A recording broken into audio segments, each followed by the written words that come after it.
Welcome student, गणित YouTube channel में आप सभी का स्वागत है। मैं जी के माहौर आपको सभी क्लासेस के मैथमेटिक्स पढ़ाता हूं और हमारे यूट्यूब चैनल पर आपको सभी मैथमेटिक्स की जो वीडियो हैं प्रोवाइड की जाती है स्टडी रिलेटेड एवं कॉम्पिटिटिव एग्जाम से रिलेटेड। और अगर आपको हमारी कराई हुई सभी वीडियोस की या सभी जो वीडियो आप देख रहे हैं उसकी पीडीएफ चाहिए तो आप हमारे गणित जी के नाम से टेलीग्राम चैनल पर, व्हाट्सएप चैनल पर, यहाँ पर हमारे वेबसाइट के लिंक दे रखा होगा आपको डिस्क्रिप्शन में, वहां से जाकर फ्री ऑफ कॉस्ट डाउनलोड कर सकते हैं। और हमारे यहाँ से जो भी आपको स्टडी मटेरियल वगैरह सब कुछ प्रोवाइड किया जाता है वो फ्री ऑफ कॉस्ट प्रोवाइड किया जाता है। ठीक है, तो आज जो हमारा लास्ट एक्सरसाइज इसकी रह गई आई थिंक तो उसको हम फिनिश करने वाले हैं। और इसमें आपको उस एक्सरसाइज को स्टार्टिंग करने से पहले मैं आपको कुछ चीजें कॉन्सेप्ट हैं जो उनको क्लियर करना चाहता हूं, जिससे कि मैं आप इजीली उन क्वेश्चनों को सॉल्व कर सके। देखिए, ये वीडियो आपकी बहुत ज्यादा इंपॉर्टेंट है। 11.4 एक्सरसाइज करने से पहले सबसे पहले आपको इसको कंप्लीट करना है। इसको कंप्लीट करने के बाद ही आप इजीली फिर वो आपको क्वेश्चन बहुत ही ज्यादा सिंपल लगेंगे। ठीक है, तो स्टार्ट करते हैं, चलिए।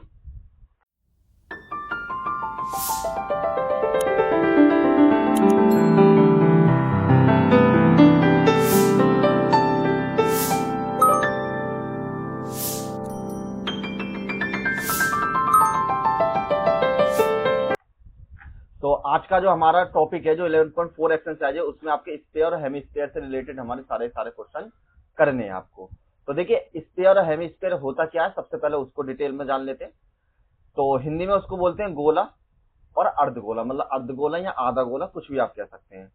तो चैप्टर है आपका volume of a surface, sorry volume of A sphere.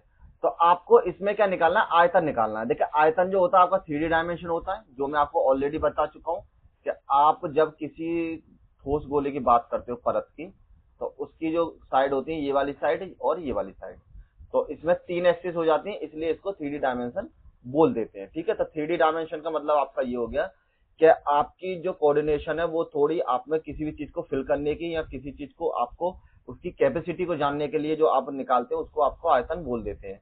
अगर आपको इस चीजों पर कंफ्यूज है तो इसका जो लेक्चर नंबर 1 है वो देखिए, उसमें मैंने विद एग्जांपल, विद मतलब life, real life related example देकर मैंने सब कुछ समझा रखा है किस तरीके से एरिया क्या होता है और आपका वॉल्यूम क्या होता है। तो यहाँ केवल हम डिस्कस करेंगे वॉल्यूम की।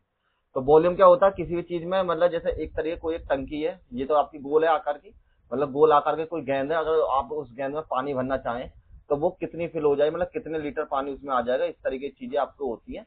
मतलब उसकी जो कैपेसिटी आपको फाइंड करनी होती है उसको हम क्या बोलते हैं, आयतन बोल देते हैं।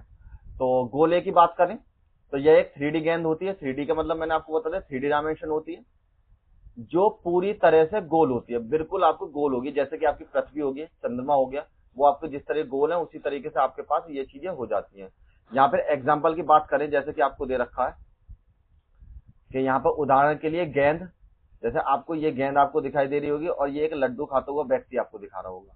ठीक है, तो आपकी कोई गेंद हो सकती है, कोई लड्डू हो सकता है, वो हमेशा कैसे होगी, 3D कोऑर्डिनेशन होगी और आपकी हमेशा गोल के रूप में हो जाएगी, और उसको हम क्या बोलेंगे, गोला बोल सकते हैं। एक चीज ध्यान रखना, गोला और सर्किल में दोनों में डिफरेंस होता है। सर्किल हमारा 2D डायमेंशन होता है, वो केवल आपका एक्सिस नापकर उसका मेजरमेंट नापते हैं, उसका क्षेत्रफल कितना होता है। ठीक है, मतलब केवल कितनी एरिया वो प्लेन पर घेर सकता है। इसमें क्या होता है, प्लेन पर एरिया घेरना प्लस में इसमें कैपेसिटी कितनी है, दोनों चीज इंक्लूड हो जाती है, इसलिए इसको 3D डायमेंशन कह देते हैं। It is a 3D ball like the sphere और that is the perfectly round, मतलब परफेक्टली आपकी जो राउंड कर सकती है, आकृति होती है गोल बिल्कुल, जिसको आपको क्या कहते हैं, बॉल या लड्डू आपको एग्जाम्पल के तौर पर हो जाता है। ठीक, नेक्स्ट पर चलते हैं। अब बात करते हैं अर्धगोले की। अर्धगोला कैसा होता है देखने में, जैसा कि आपको नीचे चित्र में दिखाई दे रहा होगा। जैसे आपके घर में कोई इस तरीके का बर्तन होगा, कटोरा, तो आप इस तरीके के बर्तन को, ये आप ये समझ लिया, अगर ये इसके ऊपर और कंप्लीट होता तो ये आपका पूरा गोल हो जाता। अगर मैं इसको यहां से काट देता हूँ, कट लगा देते हैं अगर हम इसमें, तो वो आपका क्या हो जाएगा, ये अर्धगोला बदल जाएगा। अर्धगोले में क्या होता है, जब एक गोले को ठीक बीच में से आधा काट दिया जाता है तो हम उसे अर्धगोला कह देते हैं। जैसे कि कटोरी, जैसे कि आपको एग्जांपल के तौर पर ये दे रखा है, या इग्लू। इग्लू क्या होता है, इस तरीके के बर्फ के जो मकान बनाए जाते हैं उनमें लोग रहते हैं, जहां पर हमेशा आपको मतलब बर्फ ही पड़ती रहती है, तो उनके लिए सेफ रहता है, तो इसको बोलते हैं इग्लू। तो when a sphere is a cut exactly in the half we get a hemisphere, मतलब बिल्कुल आप जब किसी गोले को बीच में से बिल्कुल बराबर दो पार्टों में डिवाइड कर लेंगे तो उसके बाद जो आपको प्राप्त होगा वो आपका अर्धगोल हो जाएगा, आधा अलग और आधा अलग हो जाएगा। ठीक है, एग्जाम्पल जरूर ध्यान रखना, जिस तरीके ये एग्जाम्पल दे रखे उसी तरीके से आपको समझने की कोशिश करना। अगर इसमें अर्धगोले की जैसे इसमें बात करते हैं, तो ये जो आपका स्फीयर होगा ये आपका अर्धगोले का हो जाएगा, ठीक है। तो अगर आप इसको इस तरीके से लिख लें, जैसे मान लो इस तरीके से लेटा लें इसको, तो ये आपका अर्धगोला हो जाएगा, मतलब ऊपर वाला पार्ट गोले का, इसको बोल सकते हैं। नेक्स्ट में अब देखिए कुछ महत्वपूर्ण चीजें, जैसे कि मैं आपको सर्किल में अंतर बताता हूं उसी तरीके से, कि द मोस्ट इंपोर्टेंट टर्म्स, यह शब्द हर सवाल को हल करने के लिए जरूरी है। सबसे पहली बात कि त्रिज्या, जैसे कि आपकी सर्किल में त्रिज्या होती थी उसी तरह गोले में भी त्रिज्या हो जाती है। गोले के केंद्र की सतह की जो दूरी है वो आपकी क्या कहलाती है, त्रिज्या। चाहे फिर वो ये वाली दूरी हो, चाहे फिर वो ये वाली दूरी हो, और चाहे फिर वो ये वाली दूरी हो। ये आपका सर्किल है, सर्किल आपको ये वाला मेजरमेंट करना है, ठीक है। इस सर्किल से जो केंद्र तक की जो दूरी है वो आपकी सब क्या हो जाएगी, रेडियस हो जाएगी, और जिसको हम आर बोल देते हैं। The distance from the centre of the sphere to its surface, मतलब उसके सरफेस से जो भी आपका डिस्टेंस हो जाएगा सेंटर तक का, उसको हम क्या बोलते हैं, त्रिज्या बोल देते हैं। और व्यास जो होता है गोले के एक किनारे से दूसरी किनारे तक की दूरी, जैसे कि आपको फिगर में दिख रहा होगा, इस किनारे से इस किनारे तक टच है ये पूरा, तो ये जो हो जाएगा आपके पास, इसको डायामीटर बोलते हैं, जिसको हिंदी में व्यास बोल देते हैं। मतलब एक किनारे से लेकर दूसरे किनारे तक के बीच में जो टच होती है लाइन, उसको हम डायामीटर बोल देते हैं। The distance from the one edge, मतलब एक साइड से, of the sphere to other passing through the centre. और हाँ, एक चीज और ध्यान रखना कि हमेशा आपके पास जो डायामीटर है वो सेंटर से होकर ही जाना चाहिए।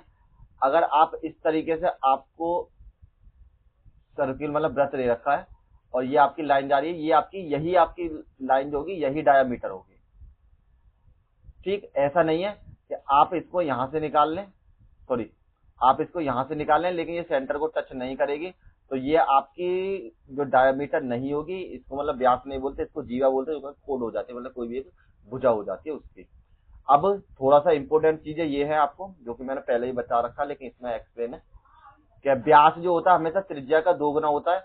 जैसे कि आधी त्रिज्या ये रही आपके पास और आधी त्रिज्या ये वाली आपके पास, अगर इन दोनों को जोड़ लें तो आपके पास क्या हो जाएगा, आर प्लस में आर, वो वैल्यू हो जाएगी आपकी 2r के बराबर। तो त्रिज्या क्या हो गई आपकी, दोगुनी हो जाती है। इसी तरीके से अगर आपको त्रिज्या निकालनी है तो वो व्यास का आधा हो जाता है, मतलब d/2 और व्यास बटे 2 का। तो ऐसे समझ लीजिए जब ये 2 है तो इसकी जो आधी होगी वो सीधे सीधे 1 सेंटीमीटर हो जाएगी, ठीक है। और एक चीज और ध्यान रखना, सवालों में हमेशा आपको आर की ही वैल्यू पुट करनी है। कहीं भी ऐसा कोई क्वेश्चन या कोई ऐसा फॉर्मूला नहीं आएगा जहां पर आपको डी की वैल्यू पुट करनी हो, तो इसलिए ध्यान से पढ़ें। आपको डायमीटर की वैल्यू दे रखी है या आपको रेडियस की वैल्यू दे रखी है। डायमीटर दे रखी है तो रेडियस को हाफ करके बना लीजिए और तब जाके उस क्वेश्चन को सॉल्व कीजिए, उसी का बेस पर आपको क्वेश्चन जो है सॉल्व होगा, ठीक। और यही लाइन इसमें नीचे लिख रखी है। नेक्स्ट चलते हैं। अब देखिए आयतन होता क्या है बेसिकली। अगर आयतन की हम बात करते हैं, जैसे कि आपको नीचे दिए हुए जो फिगर्स दिख रहे होंगे, उन फिगर्स में आपको एक तो ये गोलाकार है, थोड़ा इसको मिडिल में कर लेते हैं जिससे आपको ये मिडिल में दिखाई दे जाए। जैसे ये आपका मिडिल में आ गया और ये भी आपका मिडिल में, तो आपकी जो ये वाला जो पोर्शन है ये पूरा क्या है आपका, कोई एक स्फीयर है, मतलब सर्किल है आपके, वो सॉरी गोला, स्फीयर आपके पास गोला है। तो किसी भी 3D आकृति के अंदर कुछ जगह पर आयतन कहते हैं, कुछ जगह को आयतन कहते हैं, मतलब उसकी जो 3D डायमेंशन के बीच में, इसमें जैसे ये आपको दिखाई दे रहा होगा, इसमें पानी भरा जा रहा है, ठीक। जब ये पानी इसके पूरा पूरा भर जाएगा तो ये क्या हो जाएगा, इसका आयतन हो जाएगा। यहाँ पे हाफ है तो हम केवल पता कर सकते हैं कि इस वाले गोले के अंदर आपका कितने लीटर पानी भरा हुआ है। और सरल शब्दों में बात करें, उस वस्तु में कितनी हवा आ सकती है या कितना पानी आ सकता है या कोई और चीज भरी जा सकती है, उसी को हम क्या बोलते हैं, सीधा सीधा आयतन कह देते हैं। किसी चीज के अंदर आप कितनी कैपेसिटी भर सकते हैं, इस गोले के अंदर कितना दूध भर सकते हैं, कितना पानी भर सकते हैं या कितना ऑयल भर सकते हैं, वो सब आपको जो पता पड़ेगी, किससे पता पड़ेगी, आयतन से। अगर 10 लीटर आ जाता है इसका आयतन 10 लीटर हो जाता है, अगर 12 लीटर हो जाएगा तो इसका आयतन 12 लीटर हो जाएगा, सीधा सीधा, ठीक है। और आयतन को हमेशा घन इकाई के रूप में लिखते हैं। अगर सेंटीमीटर है तो सेंटीमीटर की क्यू लिखेंगे, अगर मीटर है तो मीटर की क्यू लिखेंगे, अगर किलोमीटर है तो किलोमीटर की क्यू लिखेंगे। वैसे किलोमीटर की जरूरत नहीं है, मीटर और सेंटीमीटर में मिलेंगे आपको। मतलब कहने का क्या है कि आपको सिंपल सा सिंपल जिस तरीके से आपको जो आयतन है वो हमेशा उतना हो जाता है। अगर बात करें अर्धगोले की, तो देखिए इस तरीके से, जैसे ये आधा दिया हुआ है आपको, आधा शेप, गोले की आधी शेप है, और इसमें भी लिक्विड आप भर सकते हैं। तो इस आधे शेप के अंदर कितना वाटर आ जाएगा, कितना ऑयल आ जाएगा, कितना आपको मिल्क आ सकता है, वो आपकी कैपेसिटी पर डिपेंड करेगा इसका आयतन कितना हो जाएगा। कहने मतलब टोटल डिपेंडेंट आपकी आयतन पे ही है, मतलब उसकी कैपेसिटी कितनी है। आप फॉर्मूला याद रखिए, जब भी आपको गोले का आयतन निकालना होता है तो गोले का आयतन को वॉल्यूम v से डिनोटेड करते हैं, वो आपका फॉर्मूला होता है 4/3 पाई r की पावर q के बराबर। और जब आप अर्धगोले का निकालेंगे तो सीधा सीधा से इसका आधा हो जाना चाहिए, अगर ऐसे ध्यान ना हो तो ऐसे ध्यान रख लीजिए। जैसे मान लिया 4π/3 और r की पावर 3, इसका आधा किया तो मतलब 2 से भाग करना पड़ेगा, और 2 दूनी 4, तो 2π r की पावर 3/2 के बराबर। तो सीधा सीधा सा ये है कि अर्धगोले का जो हो जाएगा आपका हेमीस्फीयर का 2/3 पाई r क्यूब के बराबर। हमेशा ध्यान रखना इसमें क्यूब होता है तभी स्क्वायर लगना है, स्क्वायर इसका सरफेस एरिया होता है, ठीक है। अब कुछ इंपोर्टेंट बातें, यहाँ r का मतलब त्रिज्या होता है, और यहाँ पर r की पास q का मतलब है मतलब हमने r की जो तीनों साइड है उनको ऐड कर रखा है, तब जाके हमको इसका वॉल्यूम मिला हुआ है। और पाई की जो वैल्यू 22/7 या 3.14 लगानी है, वो भी आपकी कंडीशन के हिसाब से। अगर देखिए ऊपर वाली वैल्यू आपको कैंसिल हो जाती है, मतलब कोई मान आपको ऐसा दे रखा है रेडियस का कि आपका कैंसिल कर देता है 7 से, तो आप पाई की वैल्यू 22/7 लगा सकते हैं। अगर 3.14 वहीं लगाएं जहां पर क्वेश्चन में आपको डिटेल में लिख कर दे कि आपको यहाँ पर पाई की वैल्यू 3.14 ही लगानी है, ठीक है। अब देखिए नेक्स्ट में, जैसे आपको कुछ इंपोर्टेंट चीजें ये दे रखी हैं कि पानी का विस्थापन, जब किसी ठोस गोले को पानी में डुबाया जाता है तो वह उतना ही पानी हटा देता है। जैसे मान लीजिए अगर आपको इस गोले को पानी में डाल रहे हैं जैसे आप, तो कुछ पानी क्या होगा, ये जब आप किसी भी बर्तन में किसी गेंद को डालेंगे, आप घर पे जाके जैसे नींबू डाल के देख लीजिए, फिर एक गिलास में पानी भरना और उसमें एक नींबू लेना और उसको डाल देना। तो आप जब नींबू डालेंगे तो आप एक चीज देखेंगे, लेकिन नींबू डालने से पहले एक काम करना, खाली गिलास में आप इस तरीके से वो बना लेना एक लाइन, जिससे आपको मार्कर वगैरह से पता पड़ जाए, कांच का गिलास यूज करना कि हमारे पास पानी कितना। और जैसे आप नींबू डालेंगे तो आपका जो पानी है वो अपने आप ही ऊपर को बढ़ जाएगा, बढ़ेगा नहीं, क्या होगा कि नींबू जब उसके पानी के अंदर जाएगा तो वो अपना जितना भी उसका आयतन है उस आयतन को ऊपर उठा देगा। तो यही बात इसमें कह रहा है कि जब किसी ठोस गोले को पानी में डुबाया जाता है तो उतना ही पानी वहां से हटा देता है जितना उसका आयतन होता है। तो when a solid sphere is submerged in the water, तो it displaces an amount of the water equal to the its own volume के बराबर। तो हटाए गए पानी का जो आयतन है वो गोले के आयतन के हमेशा बराबर हो जाएगा। ध्यान रखना, the volume of the displaced water और वॉल्यूम ऑफ द स्फीयर के बराबर आपकी वैल्यू हो जाएगी। नेक्स्ट में, अगर आपको डेंसिटी और मास निकालना है, अगर किसी वस्तु का द्रव्यमान या मास निकालना हो तो आपको क्या करना होता है, द्रव्यमान का मतलब उसकी कैपेसिटी, उसका भार कितना है एक तरीके से। तो आपको आयतन में उसका जो घनत्व है उसकी मल्टीप्लाई कर दीजिए और आपके पास क्या हो जाएगा, इसका मास निकल जाएगा, मतलब उसका जो आयतन है उसका जो घनत्व है उनको आपस में मल्टीप्लाई करने पे आपको द्रव्यमान मिल जाएगा। और आयतन को लीटर में बदलने के लिए यह कटोरे वाले सवाल से बहुत महत्वपूर्ण है। अगर मान लो जैसे आपने एक गिलास में, इस तरीके से गिलास था, या आपने नींबू डुबोया जिसमें एक पानी था, आपका पानी से फिल था, तो आपको ये पता करना है कि कितने लीटर पानी जैसे फुल भरा हुआ है आपका, और फिर आपने नीचे वो डाला, इसमें नींबू डाला, तो कुछ पानी इसका क्या होगा, बाहर फैल जाएगा। तो जब ये पानी बाहर निकला तो आपसे ये पूछा कितने लीटर पानी बाहर निकला, तो वहां पर आपको आयतन निकालना है। और आयतन को लीटर में बदलने के लिए आप ध्यान रखना कि 1000 सेंटीमीटर क्यूब बराबर 1 लीटर होंगे और 1000 मीटर क्यूब बराबर 1000 लीटर के बराबर ये आपकी वैल्यू हो जाती है।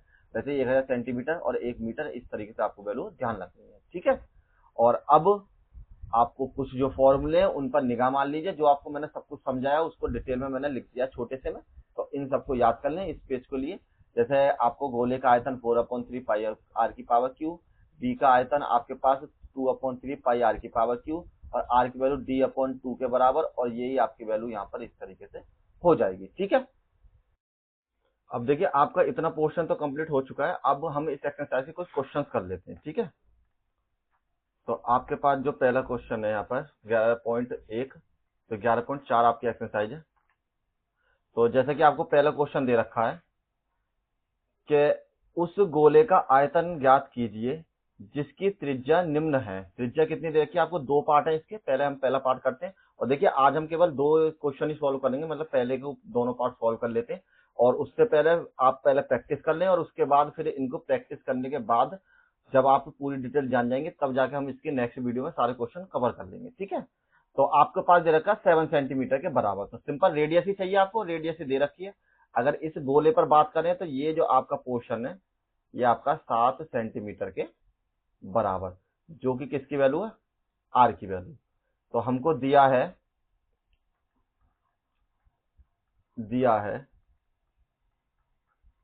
गोले की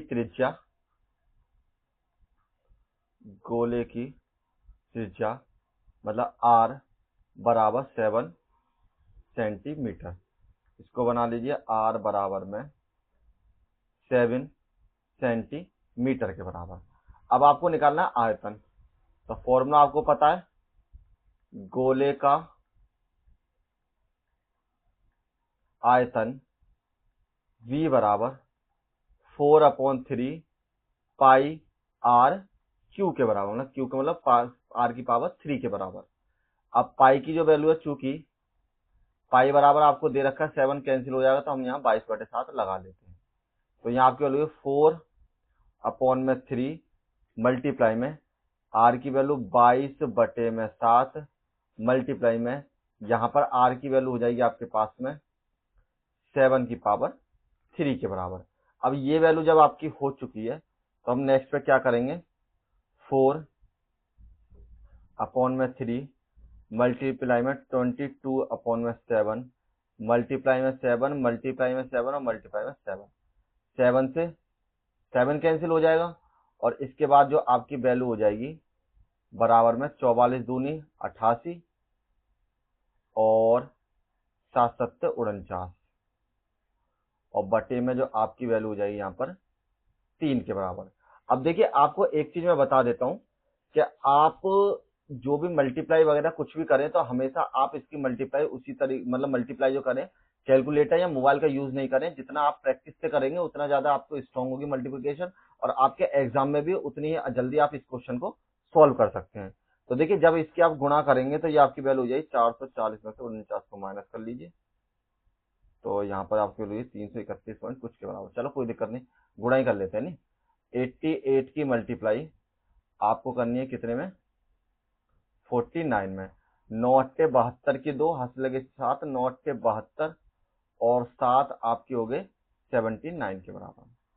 तो 8 चौक 32 की 2 हाथ लगे 3, 8 चौक 32 और 3 आपकी वैल्यू 35 के बराबर। यहाँ पर आपकी वैल्यू 2, यहाँ पर 1, 13 की 3 हाथ लगे 1, 4 के बराबर। तो आपकी जो वैल्यू होगी 4312 बटे में 3 के बराबर। अब 3 से इसको भाग दे दीजिए, तो 3 से मैंने भाग दे दिए यहाँ पर, तो 4 3 1 2 के बराबर। 3 एकम 3, यहाँ से 1 बचा, 3 उतार लिया, 3 चौक 12 बटे में 1, यहाँ से 1 उतारा, और 3 दूनी 6, 3 तिया 9, और यहाँ से बचा आपके 2, फिर हमने 2 उतार लिया, और 3 सत्ते 21, यहाँ से बचेगा 1 पॉइंट लगा कर 0, और 3 तिया 9, और फिर ये आपका 3 3 इसी तरीके से चलता रहेगा। तो यहाँ आप लिख दीजिए 1437.3 सेंटीमीटर क्यूब के बराबर। ठीक है, यहाँ फिर आप हिंदी में भी लिख सकते हैं सेंटीमीटर में क्यूब के बराबर, और यही आपका आंसर हो जाएगा। सिंपल आपको मल्टीप्लाई पर ही ध्यान देना, उसके अलावा कुछ करने की आवश्यकता नहीं, आपका क्वेश्चन ऑटोमेटिकली सॉल्व हो जाएगा। चलिए अब नेक्स्ट क्वेश्चन करते हैं, और इसी तरीके से जो आपका क्वेश्चन था वो आपका क्वेश्चन था नेक्स्ट वाला ये रहा। ठीक है, तो आपको दे रखा उस गोले का आयतन निकालिए जिसकी त्रिज्या, इस बार जो हमें ये त्रिज्या है, जैसे ये गोला दे रखा है तो वो आपके पास है 0.63 सेंटीमीटर के बराबर आर की वैल्यू। तो आपको जो दिया है, मतलब गिवन है, दिया है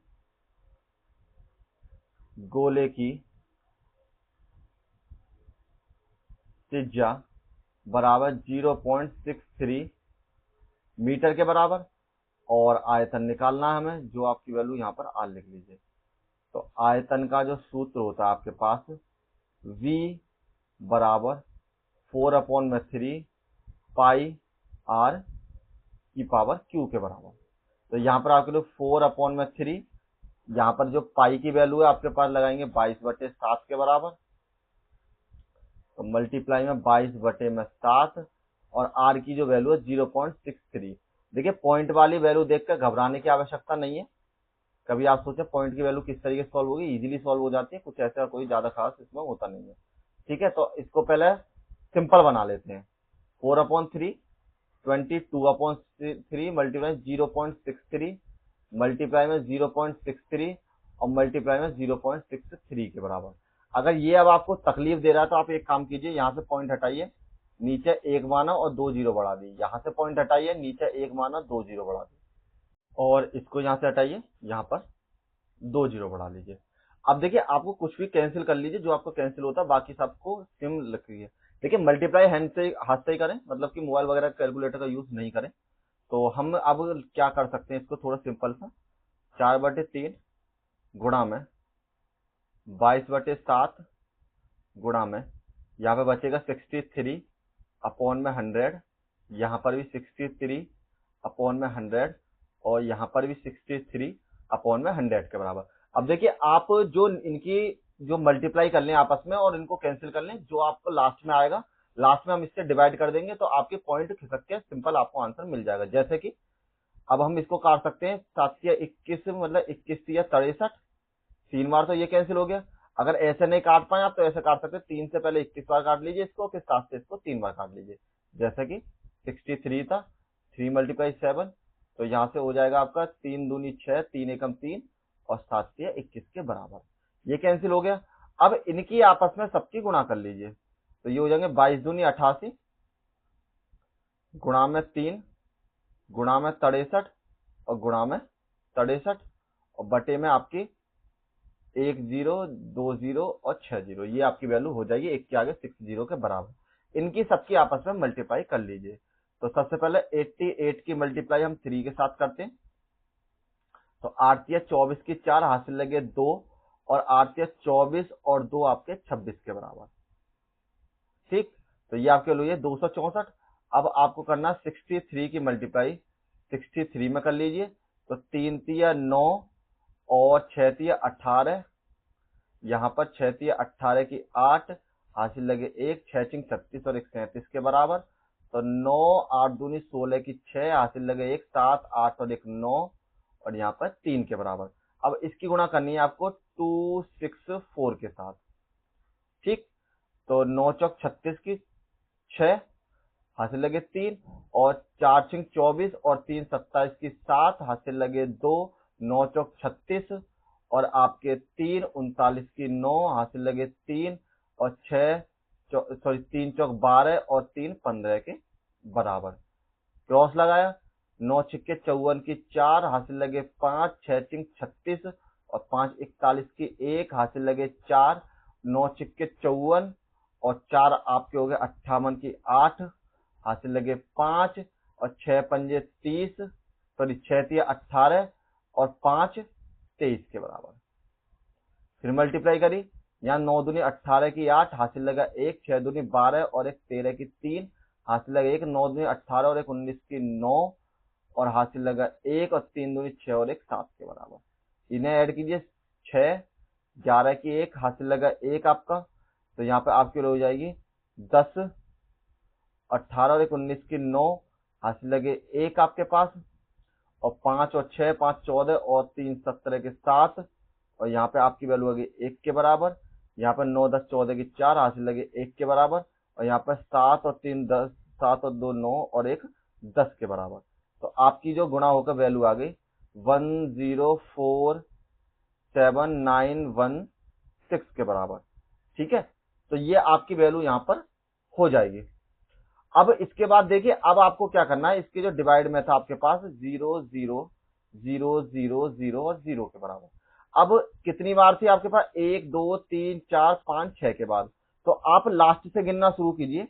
तो यहां से गिनेंगे 1 2 3 4 5 और 1 6, तो आपका पॉइंट आ जाएगा यहाँ पर 1.04791 के बराबर। और हमें केवल इससे मतलब है, आपकी अगर मल्टीप्लाई में थोड़ी बहुत गलती भी हो जाए तो कोई दिक्कत नहीं है, केवल आपको पॉइंट के बाद 2 स्थान तक वैल्यू निकाल लीजिए। अब हम इन सबको हटाएंगे, जब भी हमारे पास ये वैल्यू 5 हो या फिर उससे ज्यादा हो तो हम इसे हटा देते हैं, बराबर वाले में 1 ऐड कर लेते हैं, तो आपकी वैल्यू है 1.05 मीटर क्यू के बराबर, और यही आपका आंसर हो जाएगा। सिंपल। और आज हम इसको यहीं पर स्टॉप करते हैं और नेक्स्ट वीडियो में मिलेंगे आपके साथ।